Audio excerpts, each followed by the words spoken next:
Okay, we are live. What is up, everyone? Hey, this is our third podcast, 3 days in a row, and we got another special FIFA guest from the UK, Romario Manlikeromz. How's it going, Come man? on. I'm doing good, man. I'm doing good. Thank you for having me, man. How you doing? Oh, it's a pleasure, man. It's a pleasure. Thanks for coming through. But first off, how's your day? How's everything going? Nah, day was good. The day was pretty chill. I had the day off work today, so like it was just a good time to just work on some content for like YouTube and Twitch Mm-hmm. and TikTok and stuff. Yeah, like a lot of planning. Yeah, I usually use like these open days to like plan and stuff. But yeah, other than that, yeah, like a really chilled day. Mm-hmm. Can't complain. How about Awesome. you, man? The day is getting started. It's the morning here in California, so we're starting off the day with a nice little podcast. So Mad. yeah, that's great. It's always Nah, great to. hopefully it's worth your time. It is Hopefully. worth my time. It's definitely worth my time. So I'm just glad to have you here as a guest. Nah, man. Thank you. Much Yeah, appreciated. yeah, and I think you mentioned in your streams that you're a football trainer. Is that Yeah, correct? yeah, I am. Yeah, so I do coach a range of age groups, but yeah, I'm a manager of like a reserve team that we Okay. have here in the UK. So we have like our first team, and then we've got like our reserves team. Like a B team or second team. Uh-huh. I manage that, and yeah, it's kind of like my role to get players ready to play first team football, and looking at like where their strengths and weaknesses are, and looking at how we can promote them to the A team and stuff. Awesome. Now, is this team like under like a pro club team, or is it like a different type of club team that you're So in the involved in? UK, so you've got professional, semi-professional, and then you've got Mm-hmm. amateur. So we are one league below amateur. So if we have a good season this year, then we go semi-pro next Mm, season. That's how it works. But even at that, it's like it's called amateur, and I know that by title that might look a little, it might look low. But the thing is, you look at like the standard of the players that we have, the standard of our league. Like it is no easy walkthrough.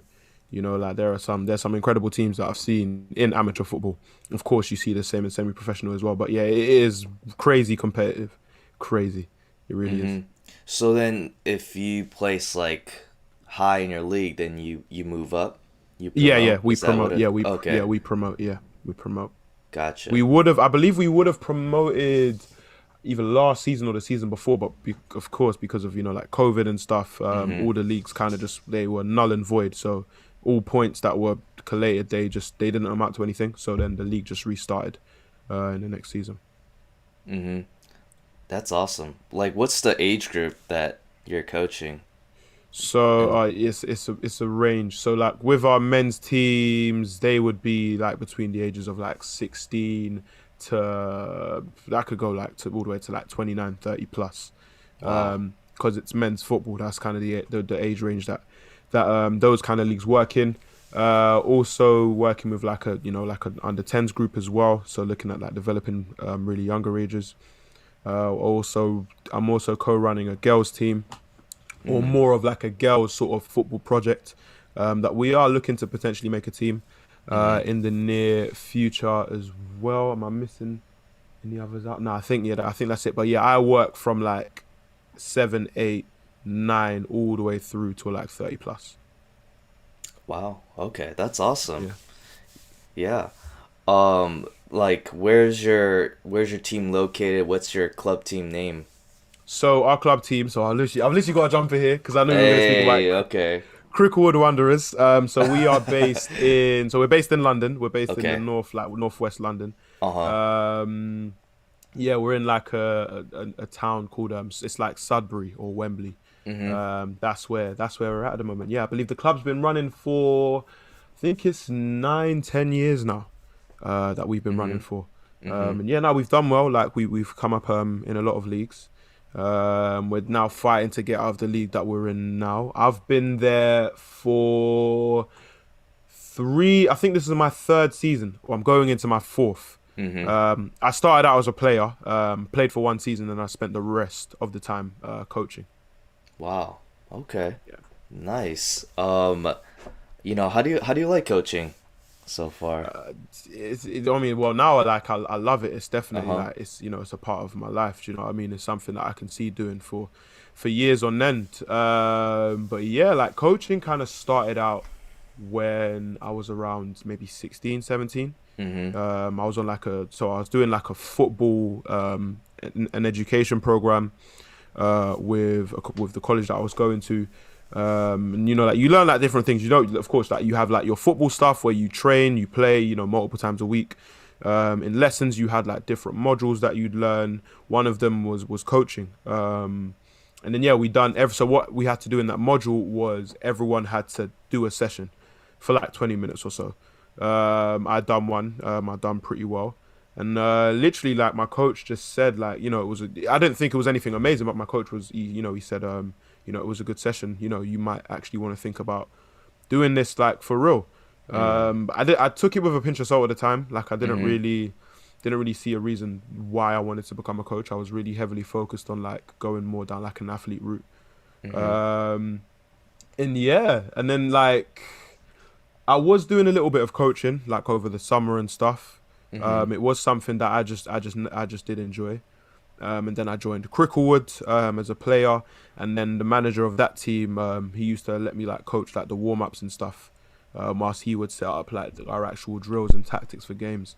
Mm-hmm. And he said that the same thing, and this was like 3 years apart. Like Mm. Rom, why don't you consider becoming a coach? And yeah, like my manager Alfred, he just gave me like loads of opportunities to coach, and then yeah, I just kind of ended up here. That's like a long story, like really Mm. shortened.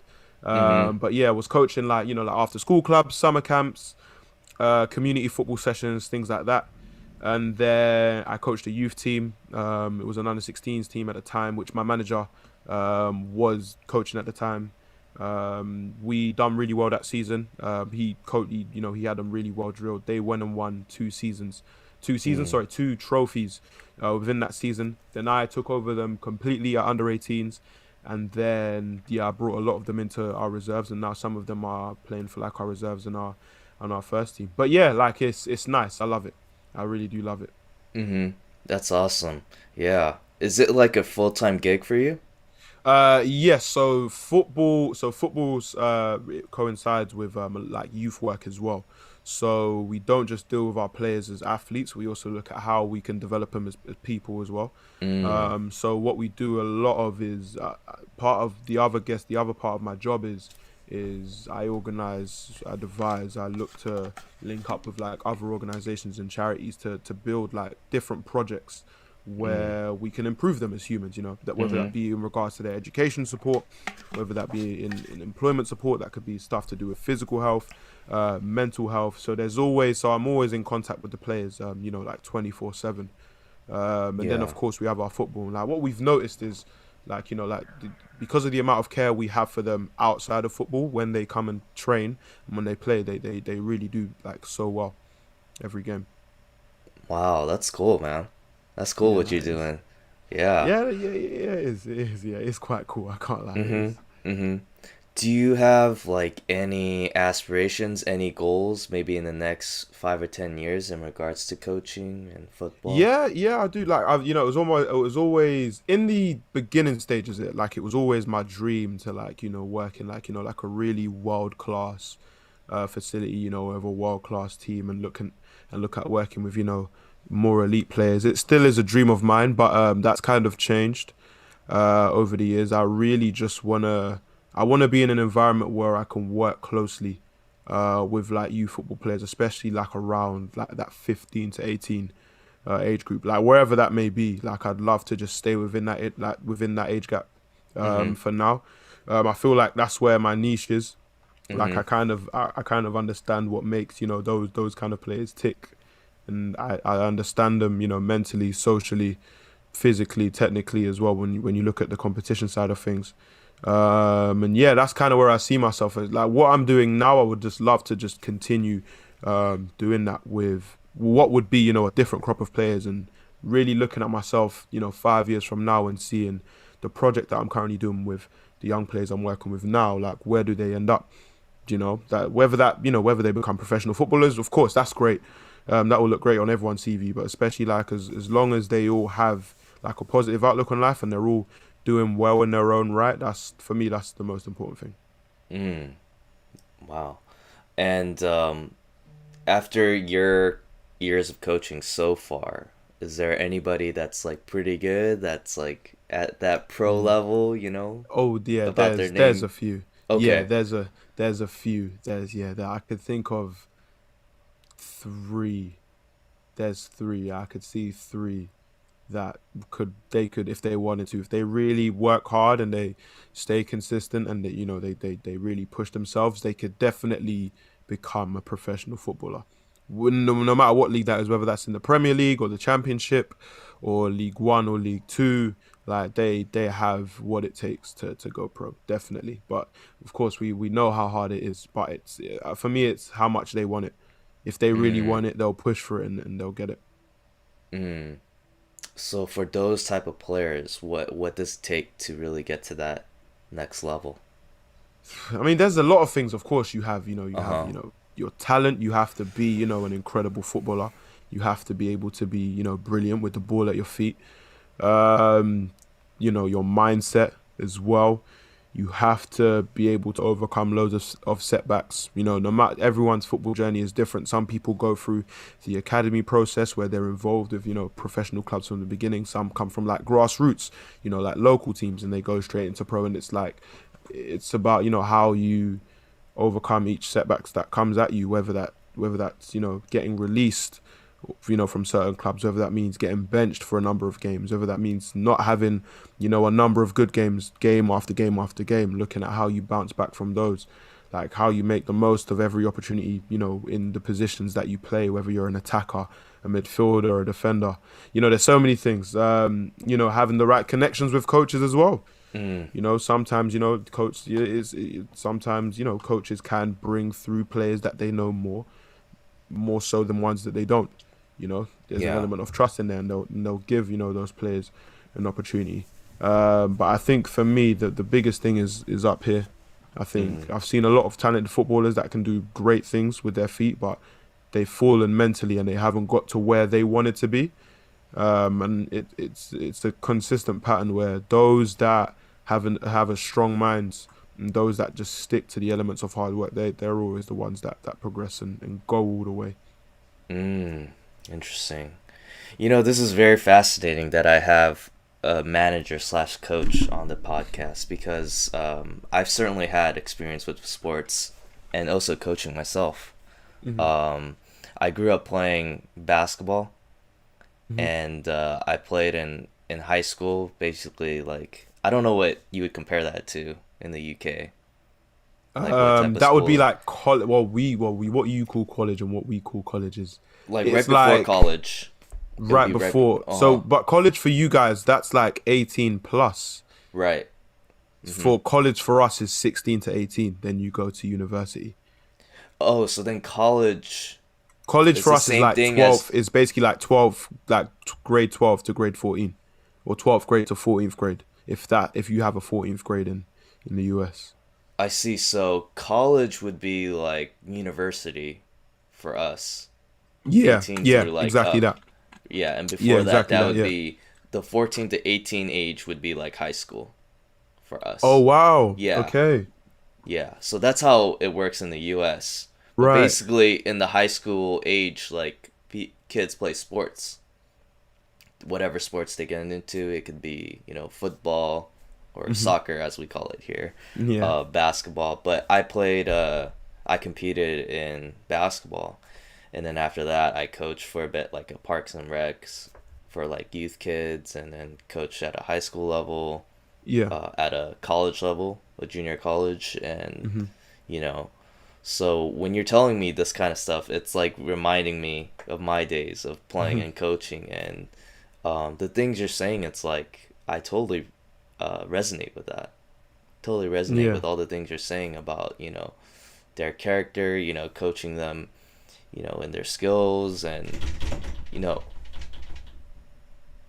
having the difference between. I'm sorry, there was Nah, like a no sound in the worries. door. Yeah, um, but yeah, that difference between coaching them as a person and coaching them at the sport, you Yeah. know, all these things, man. It's like It's Yeah, I very, think you know. for me, like across all sports, like the method and the recipe is the same. It's just that the sport is sometimes the only difference, but in terms of playing at the highest level, all the ingredients are the same. Like I was saying before, in terms of like like that hard work and consistency, and that little bit of luck. Sometimes, like you apply that in any sport, usually you go on to progress, really far. You know. Mm-hmm. Mm-hmm. What are the challenges for you as a coach that you come across? That's a good question. I guess for me, sometimes the biggest challenge is myself and looking at like how I stay connected with, the newest and most creative ideas, creating, my own ideas when it comes to creating sessions and stuff and making sure that each session is, super efficient and beneficial for players so that they can improve. Um, I mean that's a big challenge. I mean my biggest challenge. Be I think it would be that. I think yeah, my biggest challenge would be myself. Because sometimes as a coach, it's like you have your days where you don't want to be motivational, where you don't want to, give 100%. And it's like then all of a sudden you don't want to become a hypocrite towards other players because you know what it was like as a player. When your coach is pushing you Mm-hmm. like super tough, and it's like Mm-hmm. the one thing I would never want to do is give 50 but ask others to give 100. Like Mm-hmm. I don't respect that at all. I wouldn't respect it if I was doing that myself. And it's like there's days where you are tired. There's days where players can get on your nerves. Where other coaches can. There's so many things. Sometimes it can be the workload, and there's days where you're just knackered. You're tired, and it's like you need a break sometimes in the season. But you just like sometimes I have to talk to myself as if I'm a player, and I just have to tell myself to keep going. Sometimes to keep creating, to keep being the guy for these players because it's like they feed off my energy. And if I have no energy to give, then what results am I gonna see for my players?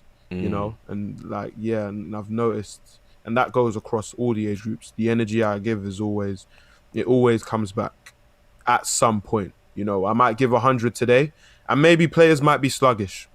They might be sluggish. They might be really lazy. That might affect my mental state towards them a little bit.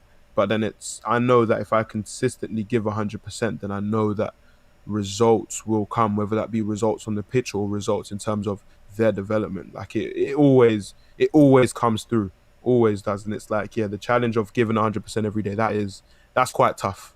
Because when you're giving your all every day, yeah, it requires everything, you know. That's a good point. Because as a coach, it's like you ask your players to give it your all, your Hmm. 100%. Exactly. But then you got to give it yourself. If you're not doing it yourself, it's like you said, you're kind of being a hypocrite. And Yeah. it's like, how can you ask someone to give it their all when you yourself are not giving your 100% as a coach, Hmm. right? Yeah. Yeah. No, So 100%. yeah, that's always a challenging part, and like it's always the toughest when you're losing, when you're losing a lot, Yeah. like when Yeah. everybody's morale's down. It's like how do you stay motivated? How do you get Y- yourself to like inspire your team, Yeah. your players to continue to come out and continue to get better Hmm. despite you losing games. Yeah. I mean, for me, like this is something that Alfred, like, who is a mentor to Mhm. me. He's more than just my manager, in a workplace. He's helped me so much. Is I don't get emotionally invested, when it comes to game day, or if a player is acting or reacting a certain way. I just don't take things personally. Mm. Sometimes things happen because the game is the game. Sometimes they happen out of coincidence. Sometimes things happen just because they happen. And it's like the less emotionally invested you are, there's a lot more time to just think like really critically and tactically, especially in game as well. Like for example, like we might go 1 or 2 goals down. The last thing that I should be doing is grilling and having a row at my players when that might not be the best way to go and coach them. It might Mhm. just be I do need to be calm because it's like, okay, cool. If we're 2-0 down, I need to start thinking about what we need to do so that we don't go 3-0 down. What can we do to go 2-1, Mm-hmm. 2-2? That requires a lot of thinking, and then I have to process that information and give it to the players. I can't do that if I'm worrying about my anger or my frustrations, you Mm-hmm. know. And it's like, Mm-hmm. yeah, I think, yeah, the less emotionally, sorry, invested you are, the more time you have to think about what really matters. Because sometimes the emotions, they're a little bit of a distraction. But at the same Mm-hmm. time, that goes saying, like, of course, that's not me saying I'm a robot on the sidelines. I Yeah. would say I am quite animated, and I do have a certain passion that I want to bring to my players. But I always make sure that the emotions I give to my players are always positive. Mm-hmm. If it's positive and it's in line with the philosophy of how we play and it lines up with our tactics and how we want to do things, then by all means, like, we go full force with that. Mm-hmm. I know there are like a lot of coaches out there that just get mad. I don't Yeah. know if that applies to football, but they just yell at Oh their yeah. players and just go Yeah. after them, and Yeah. it seems like they have no, emotional Yeah, like, yeah, stability. no, it happens. It really happens. It Yeah. can happen sometimes. Like, I remember there was a game the other day where, I won't say who the team was or who the referees and officials Uh-huh. were. I'm Mm-hmm. not. I don't know. They're probably not watching this, but I won't. In case this blows up. But Yeah. it's like, yeah, they were making some really, really, really poor decisions, and Mm. emotionally, it was tough. Like, I was really letting out my anger, not to my players, but to these guys, because they were making decisions that were causing physical harm to my players, and Mm. psychological harm too, whether it be with fouls, or it could say, for example, we'll get fouled but the other team will get the free kick, or stuff to do with throw-ons and offsides. Like, there were so many decisions that I felt were going wrong, and even the other team could see as well, that was tough. Like, I'm not saying that I'm a saint, and I don't have my moments, but it's more just about having as little of those moments as you can, Mm-hmm. Mm-hmm. within a game, within a season. Yeah, definitely. One of the challenges that I personally had, like as a coach, was trying to get your players, like you have different sorts of players, they all have different Hmm. characters and personalities, but trying to get them to buy in on a goal. The goal to play Mm. together and to get wins, right? Yeah, To be that successful team that just clicks on every yeah, cylinder and just, win games. And yeah. that's probably one of the challenging things. And for you, how are you able to do something like that, where you get a bunch of kids together, a bunch of adults, they have their own ambitions and their own goals, but Hmm. how do you get them to buy in to what the team has to do for the team's success? Yeah. I think as you were just asking that question, I remember this kind of brings me back to the beginning of last season just gone. Um, when you're in that preseason phase and you have like your regular players returning, new players, trialists, and stuff showing up. And I remember the one thing that Alfred, my mentor, one thing that he always told me was identity. Like, he always just used to say it to me all the time. Like Roms, my assistant manager, Mm-hmm. Matty, who's also, like, he's a great guy, great coach. He always just used to say, like, guys, it's all about identity, identity into how you play, identity in regards to how you coach, identity in the way that you think. Everything you want to make sure that when you step out on the training ground, when you step out on the pitch, when you're dealing with players outside of football, it's all about that identity. And I remember he used to say it so much, it used to get on my nerves. He used to get on my nerves so much, because it's like, Uh-huh. cool, you've said it for the 50th time now, I get it. And I remember, like, that pre-season, that's all me and Matty ever spoke about. We would sit down, we'd have our own meetings, just me and him, and me and Matty, we'd look at how we want to play, and what we want to do when we're defending, how we want to attack, how we want to set up, what kind of plays we want to be making. And from day one of preseason, because of the planning that we done behind the scenes, when it came to preseason, like the first day, everyone knew exactly what the message was, and we carried that message the entire way, Mm-hmm. through the season. And Mm-hmm. we never stopped. We never stopped. We always found a creative idea to just try and make sure that message is always being passed across. Where like even now, sometimes I test my players. I give them certain questions in regards to how we might attack or what we want to do when we're on the ball or what's the most important thing to us. They know it like that because it's been so well drilled into them. And of course, as well, like every coach has a message, and I guess to answer the question of how I get them to buy into that, it's respecting the players, showing them respect, but also showing them how good of a coach I am and can be. I don't think that's something arrogant to say. There's a reason why I'm in charge of running a team, because someone saw that I had the ability to go and do so, and I need to go and then show that to the players. One of the biggest thing I did was I respected each and every single one of them, no matter their ability, whether they were going to stay with us that season or not. Every single one of them was respected, and I treated them like human beings. And that respect and human element came across the other way. And then, of course, teamwork is also part of our identity. And, when you work on that for so long, you begin to see the results. And I guess that's how we got them to buy into it. And of course, there's other people that don't believe in it. There's people that they have their own ambitions. They didn't stay with us too long. Those players never stuck around. There was always someone else that was ready to take the spot. Sometimes you do have to make those hard moments. And some of those players were amazing. They were brilliant players, but they didn't fit the culture. They don't fit the culture, then it's either you learn how to fit the culture or you leave, because you're not going to enjoy yourself if you're constantly disagreeing with how we work. Yeah, those are great points you bring up. Yeah, culture and respecting the players, having that respect between the player and the coach and players amongst each other. Yeah, those are great points. Well, what about like even tactically, for you as a manager, your schemes and your IQ of football? I mean, is that something you're still growing on? And like, even for your players, it's like when you're coaching out there, I'm sure they get feedback. And how do you take maybe their feedback or their criticism when it comes to tactical adjustments or, what they see on the pitch? That's another great question. Even before I answer that question, I've just seen a couple of the Underrated Nation viewers in the chat. I've just seen Gareth in the chat. Gareth, what are you saying, bro? Hope you're well. But yeah, in regards to tactics and stuff, that's always come from watching the pros. Can I chime in? No, go on. Sorry. Usually I don't interact with the chat. I'm like totally focused on the conversation. So if people don't, see me responding, it's not that I don't care about you. It's just that's kind of the way I kind of do with the podcast. But if it's great. Fair enough. Yeah.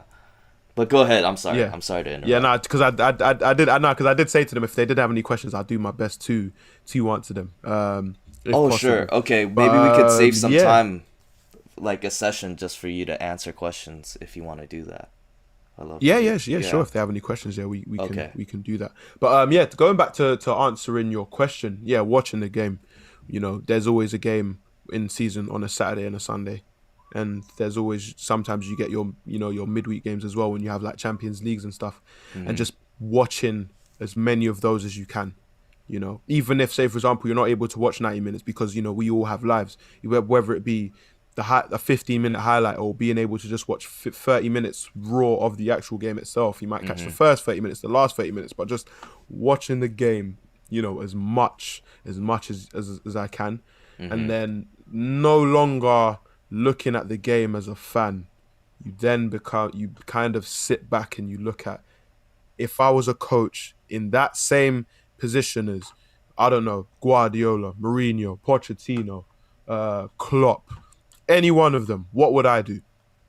Begin to study, or sometimes flipping it the other way. What are they doing? How are they communicating with their players? What are they doing on the ball?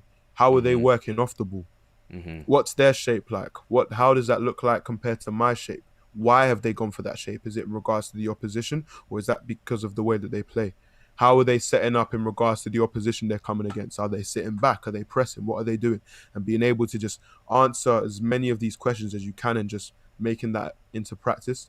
And, what kind of happens is you watch enough games and you start to see patterns, and that's kind of how I build, my tactical knowledge. As well, there's loads of like courses and online resources for coaches as well. Loads of like seminars and webinars that from these high-end coaches that coach in elite settings, and there's always gems there. And yeah, of course, I'm not saying that I'm going to take Pep Guardiola's full transcript of what he does and bring it to Cricklewood Wanderers. That's not how it works. But it's how Mhm. can we process some of that information and Mhm. bring it to us Mhm. and develop sort of like an elite mindset from there. And yeah, that's how I would kind of pass it on to them. But of course, like the message, it's different for each player. Every players, they have a different learning technique. They have a different level of understanding, and it's just being able to pass on the right information to them in Mhm. relation to the team. And yeah, that's kind of how I do that. I'm not saying I'm an expert. Tactically, I'm still young in the game. I've only really been a team coach for, like I said before, 3-4 seasons. But it's just about taking as many of those learning experiences as possible and just using it to make me better. And that's another thing as well. Sometimes it's not the amount of games you watch. Sometimes it's not the amount of courses you do, or your coaching badges that you do. Sometimes it's just going out there and coaching, Mhm. going out there and just managing loads of 90-minute games or loads of youth games, or just doing the job as much as you can, because you're going to make mistakes if you're new on the job, and it's learning from those mistakes, not beating yourself up, but just looking at, okay, cool, how can I improve? And those learning experiences they've always made me better when I sit down and I reflect on how I think I've done in a session or a game. Or for example, this moment now where we're kind of off season, I'm really looking back at how last season when I'm looking at Mhm. what I'm going to do differently for the season coming. Mhm. Yeah. Mhm. Definitely.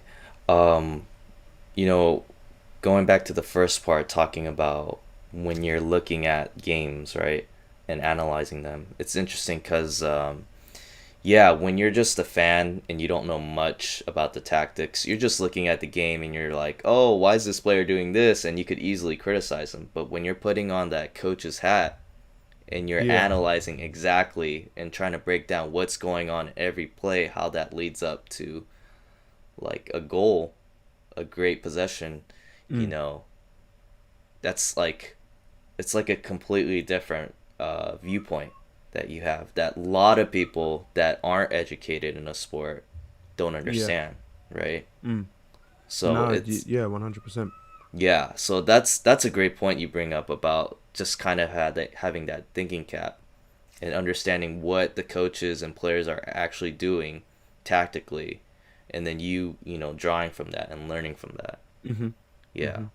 So Yeah. 100%. yeah, I totally get that. I totally get that because sometimes I could just watch a game and I'm just watching it. I'm not really thinking much about it. But if I really focus and see what they're doing, then I know, oh, this guy's doing this. He's got to do that, and this is what's gonna be the outcome, Yeah.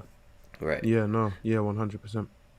And then you talking about just reflecting on your mistakes, reflecting on like how your season went.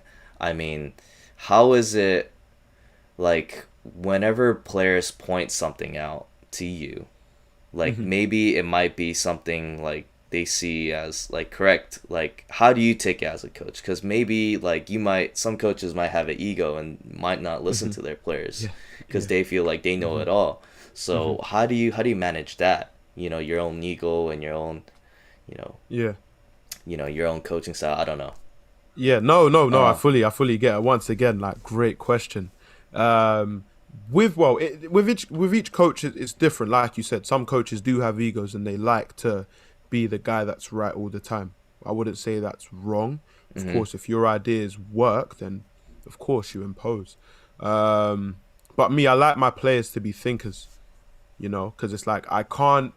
There's no point in me giving players, instructions, but there's no element for creativity and decision making for themselves, because like you said, we might set out a tactic and we will go into a game, and the tactics don't necessarily work.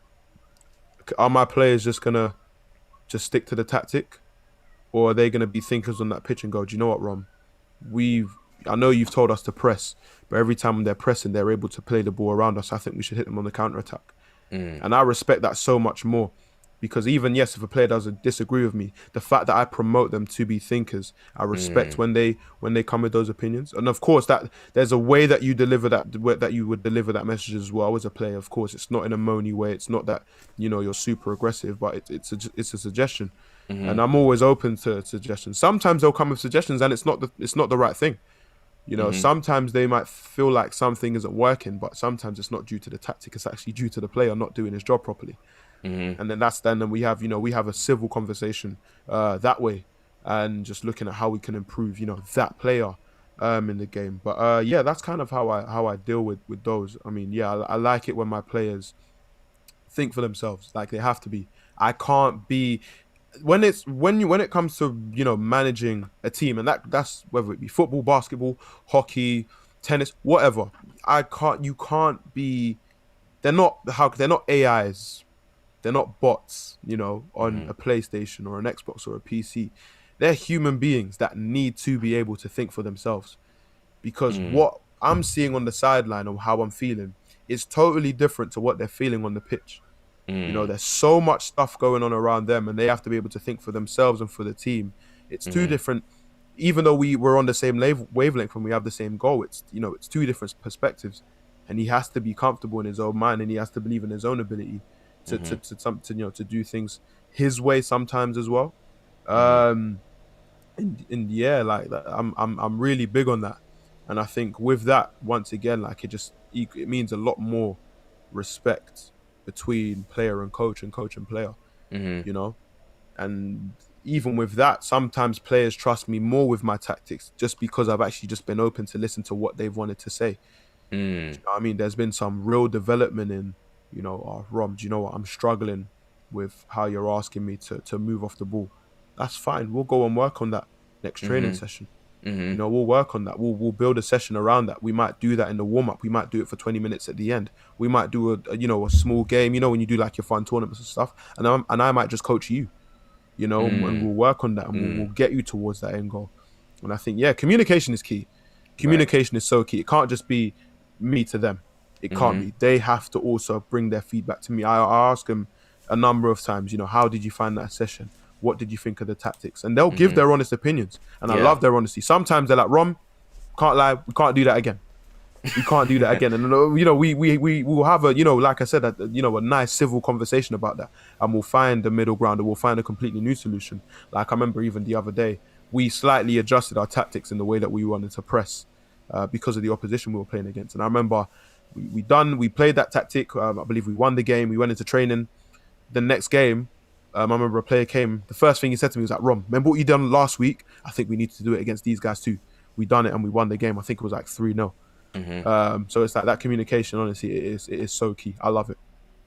Oh yeah, that's a great answer, and I agree with you. I agree with you with what you're saying. I think it's good for, I think for me personally, like when I was coaching earlier, I always felt like there was a big ego, and like my way of doing things was the right way. But then as I gotten older, just valuing the players' feedback is also very important, because some of these players are really smart players, and they understand the game too, whatever sport it is. And I think you bring up a great point in just communicating, valuing their feedback as well, and and for the players to be able to think for themselves when they're actually out there. And I think I guess you could agree with this too, is just for the coach to have a bunch of smart players on the pitch where they can think for themselves. So it makes your job actually a lot easier. Yeah. Right? Yeah. During the games. Yeah. Yeah. Because really they're just clicking, and they know what to do. You don't even have to tell them, because they already know. Exactly. There's times where I don't need to be shouting on the sidelines, or I don't need to be doing commands. Sometimes I can just sit back, for 5-10 minutes, and myself and Matty, the assistant manager, we can just talk about stuff, about the game, and sometimes we look back and we go, do you know what? This is brilliant, because they're actually thinking for themselves. They're actually communicating with each other. Yeah. We one central midfielder might be saying, he might be giving a certain message to the winger. Bro, you're going out too wide. You're leaving too much space. Tuck in. That's saved breath for me. And the fact that he's seen that, and that winger is now realizing his mistakes, and he improves, and now he tucks in, and now all of a sudden we're better defensively. Even just little fusions like that, it's brilliant to see. It comes with time, especially with young players. It can take time, but the fact that they get there, like it's an amazing feeling. Amazing. Yeah, that's awesome. I could go on and on talking about coaching and sports, but I do want to shift gears a bit and kind of talk about like your content creating and streaming. Yeah. So in regards to that, I mean, how long have you been streaming? Since January. I think my chat the chat would know more than me. Okay. I think it was about January.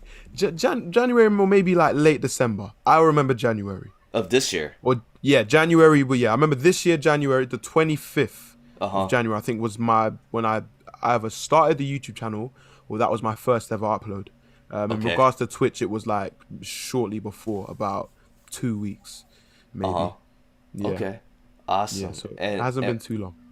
okay, okay. I mean, how's it been so far streaming since Oh, then? I mean, it's been a learning experience and a half, Cobbs, man. It's like honestly, like these guys have no idea how many mistakes I've made, and they may not even realize, you know. And it's like being able to look back at streams, look back at videos that, I'll take part in editing, and just being able to just improve from those. Honestly, it's a wicked experience. You know, like Mm-hmm. going like taking some of the values from. I know we're not talking about coaching anymore, but Mm-hmm. taking some of those values from coaching, especially like reflection and Right. being like really brave to just be open to yourself and go, Mm.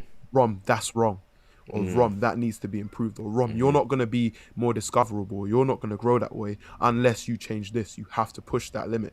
You know, Mm. like yes, it's been streaming's been great. I love it. It's really fun. I've met like a whole new community that I would have never met if it wasn't for like streaming and creating content on YouTube. Like, Mm-hmm. and they're all like amazing people. Mm-hmm. And it's like it's really cool to like be able to interact with them. Like I almost feel like I know them personally. Like Mm-hmm. even though sometimes Yeah. we'll either be talking on party chat or we're talking on stream chat or in the comment section on YouTube. It's Mm-hmm. honestly it's wicked. It's Mm-hmm. amazing. I've loved the experience. Like I hope this goes on for a little bit longer. Like 100%. Like I'm Yeah. I'm really enjoying it. Mm-hmm. That's great, man. That's great. What made you want to get into streaming in the first place? I'm so glad that you asked that question. Like Uh-huh. this is one of my favorite questions. So there was myself, there was another guy called Malcolm, aka Savage, as he goes on Twitch. Mm-hmm. Another guy called, we call him the GOAT. He was also captain of my pro clubs team. There Mm-hmm. was Burns, there was Aaron, there was Sama. There was about 7, 8 of us. Mm-hmm. Freddie as well. Yeah, there was about 8 of us. Sam, yeah, there was loads. I've no loads of names just popping into my head. So Mm-hmm. we always played pro clubs, especially in the lockdown season. You know, when it first kicked in, we're all stuck at home. We've all got PS4s. We've all got FIFA. Let's go and play pro clubs. And it's like we were just playing that all the time. And honestly, like this was before we even thought, or even probably knew what Twitch was. We had so much fun, and there was one of the guys in the team. His name was Aaron. He was like the funniest guy. Like Mm-hmm. he was just not because sometimes it wouldn't even be because of his jokes, just because of the way he was. He was hilarious, and we always used to laugh like so much. And then we was always just asking the questions like, imagine if we just put this out on YouTube, or imagine like we just live stream this. People would actually like this, Mm-hmm. and so obviously lockdown was like March 2020. We didn't start, looking at creating content till December 2020. And yeah, we kind of just made this little gaming group. We called ourselves the Gamer Lads. And yeah, like we all had like our nicknames. Like I Uh-huh. was Roms. We've got Savage, Goat, Burns, as I was Mm-hmm. saying before. Like yeah, even with Twitch, I don't remember how I came across Twitch. I really don't Okay. remember Cobbs, Okay. like because Uh-huh. I wasn't on Twitch before. Mm-hmm. I didn't even like I just didn't I knew it existed, but I was just like that's just not my platform. I've got YouTube, you Mm-hmm. know. And yeah, like one day, myself and Savage, who's another content creator, like the broadcast button on the PS4, Mm-hmm. like we just made a Twitch account and we just clicked go live, and we Okay. just went from there, like having no. There, of course, there was a plan in terms of how you wanted to create content, what we wanted our videos to look like and stuff. There was that plan, but yeah, we just went live and we just rocked with it. We told like our friends, people that follow us, they Uh-huh. jumped on it for a little bit, Uh-huh. and yeah, we just kind of went from there. Like it was kind of spontaneous Mm-hmm. at the time, and I remember like having like your first ever viewer. I think for me it was a guy called TJ. Mm-hmm. Um, at the time, who's also a footballer as well, and Mm-hmm. like having that first ever interaction of, oh, like someone's actually in my chat. I've gone from 0 to 1 view, and it's like, oh, okay, cool. Right. You know, and that's like, I'm one of my, I think one of my biggest qualities that works for me on live streams and Twitch is my ability to have a good conversation. You know, and it's just like being able to conversate with someone you don't know, but it felt like you've known them for years. That was like the best feeling ever. And it's like you stop going live and then you go back on Pro Clubs again the next day and you're like, yeah, I'm doing that again. I want to do that again. Yeah. You know? And yeah, I think that myself and Sav, we both had, you know, we both knew how to like run, you know, like pages. Like it wasn't something alien to us. Like we're young, we're involved in this. Do you know what I mean? We watch other YouTubers, and it was just like immediately, and I guess kind of maybe looking more so to me, because I would love for Sav to tell his own story. But it's like, yeah, kind of just taking like bits and bobs from like, I don't know, it could be like the Sidemen, it could be you know, JCC, who's another, you know, big Pro Club streamer. Just looking at all of like those streamers and YouTubers and just looking at, okay, cool, how do I do what they do without it looking exactly the same? And like I was saying before, like in terms of my community not knowing how much work I would put in behind the scenes, like the amount of YouTube videos, Cobbs, I would watch, and the amount of notes I would take in terms of like what a good stream looks like. You know, things like overlays, like learning this thing called OBS. You know, right. And it's like understanding like how to connect OBS to an Elgato and Elgato to your PS4, and being able to go on Twitch, learning to how do you master your audio, how do you master your camera, your lighting, how do you want, you know, your stream to look, what's your community going to be called, how are you going to cultivate that community, you know, how do you become more discoverable on Twitch, how do you become more discoverable on YouTube, what does a good edit look like, what doesn't a good edit not look like, you know, how do you interact with your viewers, how do you not interact with your viewers, you know, and just looking at all of these things and just learning and learning, even today, just still learning and learning and learning. And my aim even to up until now was just like, cool,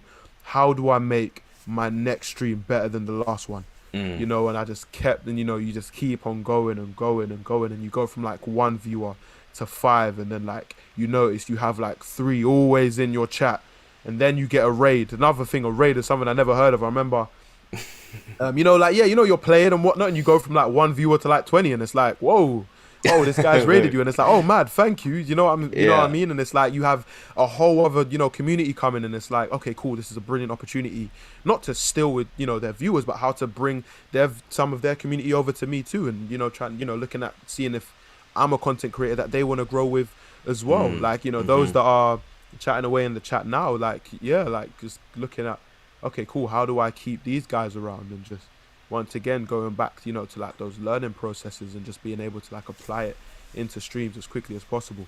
And yeah, that's how the journey has been. I've absolutely loved it. Like I said before, like it's been really fun. And it's like, yeah, like I said, I've made a lot of mistakes, but it's just like learning from those mistakes just makes me a better creator. You know, like, yeah, I look at my first ever YouTube video and I look at the one I would have uploaded last week and see the progress, and it's like, okay, cool, let's just keep going with this. Yeah. You know? So yeah, that's a great answer and great story. Well, what do you do, like what do you produce with your content? I think you mentioned you do Pro Clubs and career mode. Is that what you usually stick to? Yes, so it started off with FIFA. Pro Clubs to begin with. Yeah. We do stream some other games as well, and I've put out some other content like GTA. That's been another one. COD was something that was on the channel a little bit earlier on. Hitman, we done like a walkthrough stream and stuff, but it's mainly Pro Clubs and career mode for now, and I am looking to sort of expand the content even further. Because I think if I want to grow, I can't just do this. There has to be other things where viewers can feel like they connect to me more. But yeah, mainly those two on Twitch and on YouTube. It's mainly FIFA, anything FIFA based, and then next year we'll be adding in Ultimate Team to that as well. Gotcha. Well, why don't you start this year? Why don't you continue with 21? So like my community will know this. I've spoken to it about them all the time. Like honestly, I hate, and with a capital H, I hate Ultimate Team so much, because not because of like the content, but the gameplay is just so frustrating. It was so frustrating for me, and I'm talking like FIFA 17, FIFA 18 days, and it's just like, you know, 1 minute you're killing a guy 6-0. Next thing you know, you're controlling another game, but he's beating you 3-1. And it's just like, you know how it is with Weekend League, with Division Rivals. You know how much of a mental, you know, block it can just be. Like, it's so frustrating sometimes. And it's just like, you're playing and it's just like, I can't be bothered with this. You know, I couldn't be bothered. I'm not putting myself through the stress. And I stopped playing Ultimate Team for years. And then, you know, coming into streaming and stuff, you know, we started in January. I was kind of comfortable with streaming, you know, February, March. And it's like, you know, we're kind of coming to the end of the season. I did start an RTG series. We also put out 2 episodes on YouTube as well. But yeah, at the time of making that content, I just felt like I was just too far behind. And I just felt like, you know what, we can wait till next year. I spoke to like other content creators that I know on Twitch, spoke to my community about it, and they said, yeah, why not? And they also agreed, like, yeah, you know, to be fair, it was a late start, but at least you know what to do. At least you know what to do, you know, when you get to FIFA 22. And like, we've got plans. Gotcha. There's plans. Like, I've already started planning for FIFA 22, and like the moment I'm able to pre-order, like, I'm in. We're like, myself and the rest of the underrated nation, we're going all in, and we're gonna enjoy like the bumpy ride that FIFA 22 is gonna bring. We're gonna bring the same idea that we done last year, and bring it to this one. Yeah, I'm actually excited for it. I'm really excited for it. Not excited for the gameplay, not at all, but in terms of like being able to like craft packs, do SBCs, all of that stuff, you know, build like, you know, the best team I can with like hopefully a first owner RTG. Yeah, like I'm really excited to you know, get my grips on doing that. Awesome. Yeah. Sounds like a grand plan. I hope so. I know. I don't know if some of your fans are still in the chat, but I usually don't do this. But since you got a couple people here, is there anybody in the chat that wants to ask Roms a question? I've seen there's actually quite a few comments. Yeah, there's been quite a lot. So big up the underrated nation. They came through. That's awesome. This is why I love these guys. That's awesome. How do you even come up with the name? This is a whole other story, Cobbs, and we'll go back to the questions afterwards. This is another one. So when it came to pro clubs, and I'm talking this, imagine like FIFA 17, FIFA 16 times. Like when you play pro clubs, what's the first position that you think of wanting to play? Striker. Exactly. It's a striker. It's a winger. It's a cam. That's the positions you want to play. And don't get me wrong, I think in my own right, I'm brilliant at playing those positions. I definitely back myself. But I remember this was before like the Gamer Lads. This was before Twitch and all that stuff. I used to love being that guy that would tackle the other team's cam, get the ball, give it to my cam, and watch him do like a crazy assist and score. Because we're celebrating the goal, but they're also going, Roms, that was a wicked tackle there. And I don't know, I just used to love it. So I used to I really learned how to play centre mid and CDM. And it's like when you compare those positions to a striker / winger position, it's a quote unquote underrated role. And I kind of and I kind of just ran with that. I didn't call myself the underrated nation back then. Like that name didn't exist, but in my head it was just a role that not everyone was cool with playing. Not everyone's cool with playing centre mid. Yeah. And going back to the Gamer Lads, I used to play as a 10, as a cam, but I also used to play CDM and centre mid as well. And once again, like I'm that guy, you know. I can win the ball back, and I can go and create plays. I can create plays from deep. Like I felt like I was really smart like that. And I think from my memory, I think one day I was a CDM and I scored. And I said something along the lines of, yeah, that's a goal for the underrated nation. And it's like, in my head, I was like, underrated nation. Hold on. This works. Underrated, like it make the storyline, everything about it makes sense. Like we could do something with this. And like like on Twitch, I know people have like different communities and they've got different names to their communities. I was like, why not just call it the underrated nation? It's like I dove so much deeper into that because I was like, hold on a second, I'm not just an underrated player on FIFA. I would consider myself as someone who is quote unquote underrated. Like I believe that I'm someone that I am talented and I do have talent and I do have amazing qualities that maybe not everyone has noticed yet, but you only notice it when you finally get to meet me. You know, and I consider myself underrated and I'm like, hold on a second. How many other people are feeling underrated? Now we gotta make a whole community out of this, you know? And it's just like, yeah, we just called it the underrated nation and it's held its name for 5 months now, you know? Wow. Yeah, like that's how that came about. Oh, okay. Nice, nice. Gareth Falconer in the chat. Yeah. He's also a streamer, if I'm correct. Right? Yes, he is. Yes. I've Guy. come across some of his streams actually a while back. I don't know if he remembers me, but he He's asked. got a good memory. I'm sure he does. Yeah. He says, "Who's the best left back on clubs?" Well, he's the only left back that we have at the moment, so it has to be him. But no, in all honesty though, he's an amazing fullback. Like up until playing FIFA this year, I've never met anyone who's willing to play left back like he does. Willing to play it, but also does it incredibly well in terms of going forward and defending. Like nothing usually gets past this guy, and if it does, he recovers well and he gets it. Gareth, he's the best left back on for me. And I think for me, he's probably the best left back I've seen as well. Out of like any player that I've seen play that position, yeah, he's brilliant. Yeah, that goes to Gareth. Cheeky question, but it goes to him. It goes to him. Oh, he says he remembers me from the early days. Awesome, Gareth. We'll give you a shout out. Hey, thanks for tuning in the live stream, and we'll consider you the best left back in clubs for the underrated nation. Come on. That's awesome. That's awesome. So I guess, we're closing in on an hour now, and I know you got things to do, so we'll try to wrap it up here. I've got time. I've got if this goes on for another hour, I'm good. I've got about 30-45 minutes where we'll be good. Okay, awesome. Well, let me ask you this then. I know you already mentioned it before that you want to do Ultimate Team with 22, but are there any other goals and aspirations in terms of streaming and content creating that you have? I think the overall aim is just to get better, to consistently emulate the content creators that I look up to, that being, that two of them are from the Sidemen and Mini Minter and Tobe Jizzle, Manny. Is another one. Funny enough, he's got a team called Under the Radar, Underrated Nation. Maybe that's how it came in as well. That's like a proper team.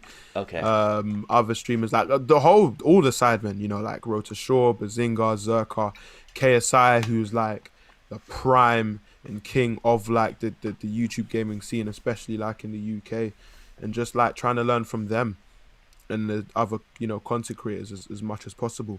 Like I've seen guys do career mode and they get 350k views per video. It's like, okay, whoa, how'd you do that? Because there's secrets everywhere and there's secrets for free everywhere. Do you know what I mean? Like, the proof is in the content, and it's just for me it's just about learning. I do want to just be able to be FIFA free, and of course we'll still create content and we'll still play games for Twitch and YouTube and stuff.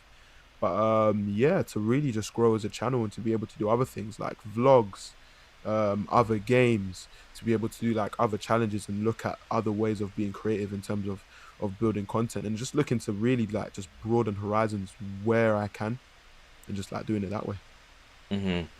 Yeah, it's interesting you bring the Sidemen up. I kind of watched their content too, and like even a guy like KSI, he started off just doing FIFA, right?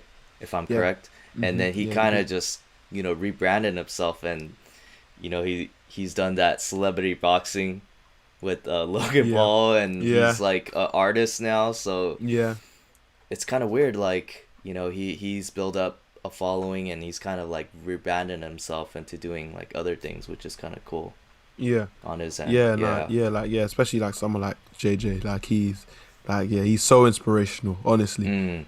And it's like, of course, my goal isn't to be, the next KSI. We already have KSI for that. But it's like, how do we get those ingredients and we put it into Manlikeromz? How do we put that into the underrated nation? You know, like how do we get there? I think I'm a big believer that I think there's space for everyone to be, big content creators, and if we're going to talk about things like the financial side of things, to be able to make a career out of it. Because I'm pretty sure that's why we're on these platforms. Of course, we love the games, we love our community, but I'm pretty sure, in the back of our minds, we do think about, what we want to bring home to the table and stuff. And yeah, just being able to look at those guys and like you see how far that they've come, how far they've developed, not just financially, but more importantly with their content, and just looking at how do we pave the same way. And it's like going back to what I was saying before, I think there's a space for success for everyone. It's just that not everyone puts in the work. A lot of people fall short along the way. Do you know what I mean? I'm pretty sure there were so many other channels that started in January and died in February because they realized that, hold on, this is tough.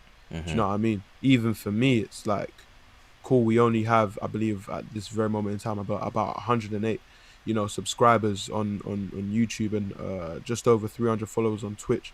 And it's like, yeah, that's compared to the big guys, of course, that's crazy low. And of course, we have these dreams of wanting to grow even quicker. But it's, what do we do with the process? How do we learn from our processes? That's what's more important to me. If I stay consistent to my process and I continue to learn and I continue to put the work in, being a big channel is inevitable. It's just a matter of time. However long that takes, and I'm aware and I'm comfortable with the fact that could well and truly take years. It could. Yeah. But it's enjoying that. Learn from it. Don't listen to quick success for a moment. Actually really go deep into yourself as a creator and look at where you need to improve, because I'm pretty, the more you improve your content, the more the mysterious YouTube algorithm will send out your content to more viewers, and the more you'll grow. Yeah, I don't want quick success. I'll be honest, and like I said in the beginning, I'm very open. Like, there's videos on my channel that have done hundreds of views, and even my community, they're like, Rom, like, that's mad. Like, 1 minute you go from 16 views to 100. And to be honest, I've said to them, I was like, I'll be so honest, I couldn't care less. I couldn't care less. Cool, brilliant. 700, guys and girls clicked on my channel. Okay, but how many of them are going to come back? Let's just be real. I'm still a small channel, and I still don't create content good enough to be looked at by the masses. I know they're not here to stay. I'm not dwelling on that. Do you know what I mean? I'm more dwelling on the consistent 16, 17, 18, 20 viewers that always come back to my channel. How do I keep them there? But also, how do I make the content better for them and that occasional newcomer? When YouTube does recommend my video to a streamer to a viewer that's never been here before. And once again, just enjoying that process. Like, even in terms of like editing videos, the only video I edited were like the first 3 videos on the channel. I quickly realized, of course, having the support of a full-time job helps me pay, for someone to edit my videos. But even having, just because he edits my videos doesn't mean that I just record and I send it to him. It's also now becoming like a director of your own movie. Yeah. Looking, okay, cool, I've spent 2-3 hours recording this. Yeah. How do I want it to look on YouTube? What different transitions are out there? What kind of effects can we use? How does the mic sound? How does the game audio sound? How does this look as a production? What is it that the Sidemen have done previously? What can we do? What have other pro clubs or FIFA content creators done? And looking at, just once again, learning. Okay, cool, how can we put it here? Okay, my editor is different from their editor. Their editor might know more stuff than mine. How could I teach my editor? Could I show my editor a new transition? Could I show him something different? Do you know what I mean? That we can bring to the channel. And just doing that, and even like being a director of, like I said, of like my own productions, and even being more effective in terms of the communication. I've sat down with editors before, and they've spoken about their nightmare content creators who sit down, record 3 hours of content, and they'll send it to the editor, and they'll just go, yeah, make this video fire. What does that mean? What the hell? What does that mean? What if you want your content to look good? You need to go and show, if someone's editing your videos, what good looks like for you, and then you let the editor work their magic. And it's like, even that process, like, I've seen myself improve, and I've had the privilege of speaking to some editors and they've gone, Rom, I haven't met, someone like you before. And that's not, I don't take that as, arrogance, but I congratulate myself and I thank myself for that, because we've taken that time out to go and improve, and I Mm-hmm. think that's the one notice, that's the word I've been saying a lot. It's just that improvement and just learning and, like, yeah, I know, like, once again, like, I know that it will come with time, or maybe it might not. But what I will have learned is what a real grind looks like. Mm. And I might go take that out. So I might go take what I've learned here. I might go take it into another industry. I might go and Mm-hmm. take it back into football. It could be Mm-hmm. something completely different. I might start a podcast. Who knows? Mm. And it's like Mm-hmm. taking all these ingredients that I'm learning here just to grow. Really, Mm-hmm. that's what I'm on. Again, amazing points that you make there. Yeah, I could totally relate to that. Mm, This challenges of being a content creator, especially, for us that are smaller. mm-hmm. Finding some motivation, to continue to push out content, and yeah, always trying to figure out ways of what you want to put out, how Mm, it should be put out for you personally, and yeah, what you think the viewers would like about your specific content. But yeah, it's just like not so much worrying about the destination, but enjoying the journey, enjoying the yeah, process of creating. And yeah. um, I've certainly tried to adopt that mindset as well. As Mm-hmm. I'm doing this, as I'm having a guest on every podcast for an episode, I'm Mm, enjoying this. I'm yeah, enjoying having this conversation. I'm learning a yeah, lot from you in terms of yeah. content creating or managing a football club, coaching, this. Mm, And I look forward to this, man. Like, these are one of the things that I really do enjoy doing, and I want yeah, to keep doing. Meeting great yeah. people like yourself, and sharing your perspective on whether it's FIFA or content creating or coaching or just life. Yeah, Just stuff about life. And yeah, no, 100%. yeah, and even though right now I'm not making a lot of money doing the Hmm. content creating or the podcasts, uh, at the end of the day, I'm really am enjoying it, and I Yeah, hope to continue to do it. And I wish the best success for you as well, whatever you nah, want to do thank with you, man. your content creating. So, Thank you, man. um, yeah. Anything else you want to add before we end? It's been a little over an hour, but I think we should wrap it up. Unfortunately. Anything else I want to add? Yeah. Firstly, once again, Cobbs, thank you, Mhm. for having me on, this channel and on this podcast. I'd love to do some content creation with you. Mm. Let me get into like my thinking palace, and I'll cook up something. And I think that's something that we do, whether it be for FIFA 21 or FIFA 22. Like, I'd love to bring you to my channel and to my Mm. viewers also as well. But yeah, like, I only met you like was it earlier this week? It's. Early this week, yeah. Like, and I remember, so we just finished the stream, and I always say to my viewers, I let them guide the raids, Mhm. unless there's someone that I see online, and I'll go, do you know what? Let's raid this guy. And I think it was Gareth, and I think it was Kino, two of like my biggest viewers. Mhm. They were also on the chat today. And now also as well, if there's any questions, I'll answer them on the chat. And but yeah, they recommended you. Okay. And yeah, like, I typed in, what's it, /host Uh huh. Koballa. Uh huh. And yeah, then yeah, like, I found you, and I remember, like, we had that conversation. We had, where we were just talking about like what I do, what you do, and stuff. And then yeah, you spoke about podcasts, and I was like, why not? Yeah. Why not? Yeah. And yeah, like, honestly, like, I've had a look at like your content as well. I've watched like some of your other podcasts that you've done. Uh huh. The most recent one that was uploaded yesterday as well. I managed to watch like a couple minutes of that. Uh Like, yeah, huh. man, like, you're doing some really cool stuff. Oh, Like, thank you, really man. cool I stuff. And it's appreciate the like, feedback. nah, Yeah. 100%, man. It's Uh like, huh. yeah, man, nah, like, just keep going, keep going. And I Mhm. do want to be able to like sit in some of your streams as well. Mhm. Whether that might be as a lurker or as an Yeah. active viewer. Like, I'd love Yeah. to just like, get to like know you more.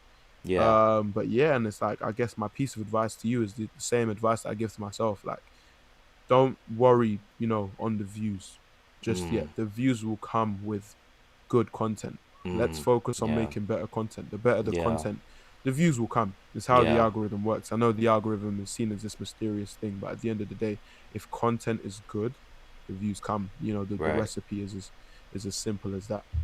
Right. Right. And thank you, man. Thank you. No worries. Yeah, it's just funny because I just meet a lot of my guests for the first time, and I just ask them, "Hey, man, I got a podcast. You want to just be a guest and Yeah, just hop in and have a good conversation?" And usually yeah, people are really nice and they're down to do it. So I'm yeah, glad you're one of those people that just yeah. down to have a good conversation. And yeah, Garrett Falconer says if you start a podcast, he wants to be the first guest.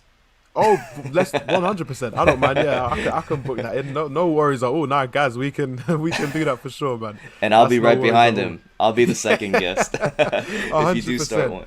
One hundred Yeah. percent. Yeah, nah, yeah. Podcasts. I love podcasts. I love listening to podcasts. Hmm. I've been like a host of some others too. Yeah, having a conversation is always fun. It's therapeutic, Hmm. just being able to just like empty your mind out in like a certain space, talking on certain topics. Like, yes, this is Yeah. enjoyable for me. You Yeah. know.